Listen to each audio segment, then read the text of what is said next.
He lied in God's name.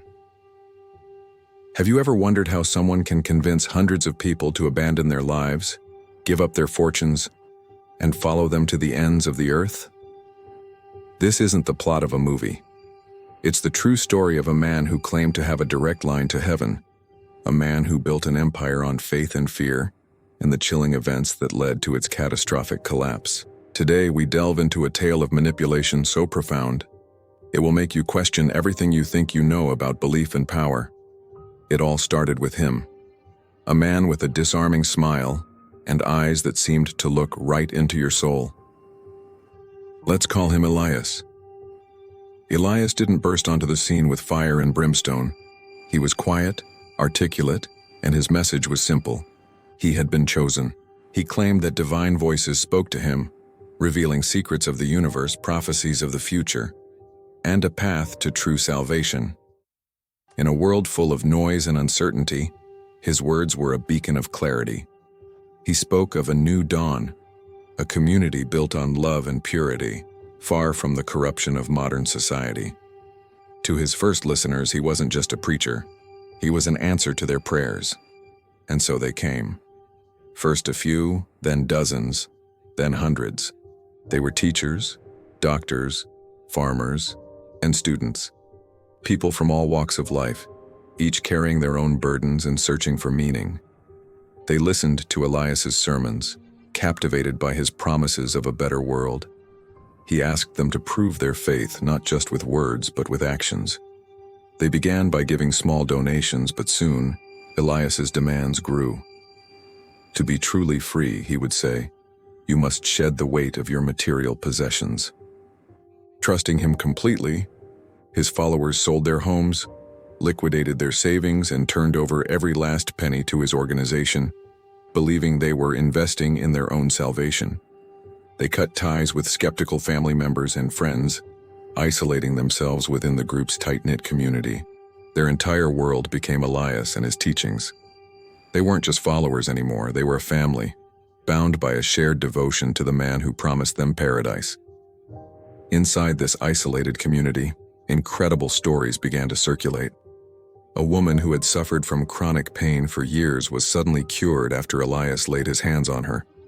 A farmer whose crops were failing saw a miraculous harvest after following Elias's divinely inspired agricultural advice. These events were hailed as miracles, proof of Elias's connection to a higher power. To the faithful, every success was a sign from heaven. But were they really miracles? Or was it something far more calculated? Skeptics pointed out that many of these healings were for ailments that were subjective or psychosomatic. The successful harvest could be explained by a change in weather patterns. But inside the bubble of the community, doubt was seen as a weakness, a spiritual flaw. The power of suggestion was immense. When everyone around you believes they are witnessing a miracle, it becomes incredibly difficult and even dangerous not to believe it yourself. The line between faith and mass hysteria was becoming dangerously blurred. With a steady stream of income and an army of devoted followers, Elias began to build his empire. He purchased a large, remote piece of land, far from prying eyes. It was meant to be a utopia, a new Eden, but this paradise had a dark side.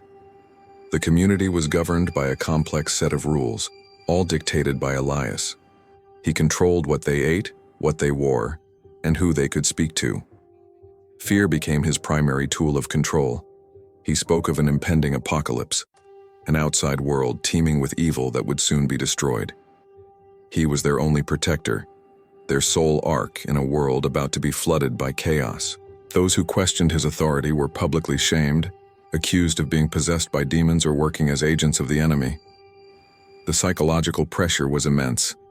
The love and acceptance he once offered were now conditional, replaced by a constant fear of being cast out, left to face the end of the world alone. The utopia had become a prison, with Elias as its warden.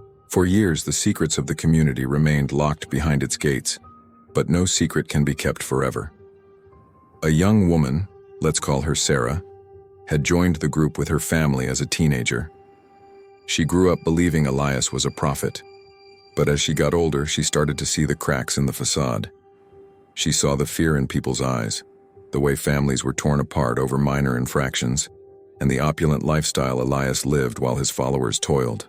The turning point came when she witnessed a close friend being cruelly punished for expressing a sliver of doubt. The divine leader she had adored revealed himself as a cruel tyrant. Overcome with a sense of duty, Sarah planned a daring escape in the middle of the night. She ran for miles through the dark woods, carrying with her not just the trauma of her experience, but evidence, diaries, recordings, and financial documents she had secretly gathered. She was the whistleblower who would finally break the silence. Sarah's testimony was a bombshell. She went to the authorities, and her story, backed by the evidence she provided, triggered a massive investigation. News outlets descended on the once anonymous compound, broadcasting its secrets to the world. Faced with legal challenges and public scrutiny, Elias's carefully constructed world began to crumble. His prophecies of doom failed to materialize. His divine authority evaporated under the harsh light of reality. Some of his most devout followers refused to believe the accusations, but many, confronted with undeniable proof of his financial and emotional exploitation, felt a profound sense of betrayal. The man they had worshipped as a messiah was exposed as a fraud. The ensuing legal battle was long and complex, but in the end, the empire built on lies fell. The false messiah was brought to justice not by a divine apocalypse, but by the earthly rule of law. The fall of Elias left a trail of broken lives. Followers who had given everything were left with nothing: no money, no homes, and no community. They had to face a world they had been taught to fear, grappling with the shame and confusion of having been so thoroughly deceived. Their stories serve as a powerful and cautionary lesson. It shows us how the human need for certainty, community, and purpose can be exploited by those with selfish intentions. It reminds us that true faith should empower and uplift, not isolate and control. The story of Elias and his followers isn't just about a fallen cult leader. It's a stark reminder to always question authority, to trust our own instincts, and to be wary of anyone who claims to have all the answers, especially when they demand your absolute obedience in return. Thank you so much for joining us on this deep dive. If this story resonated with you, please hit that like button and subscribe for more content that explores the fascinating and sometimes frightening aspects of the human experience. Let us know your thoughts in the comments below. And as always, stay curious and stay safe.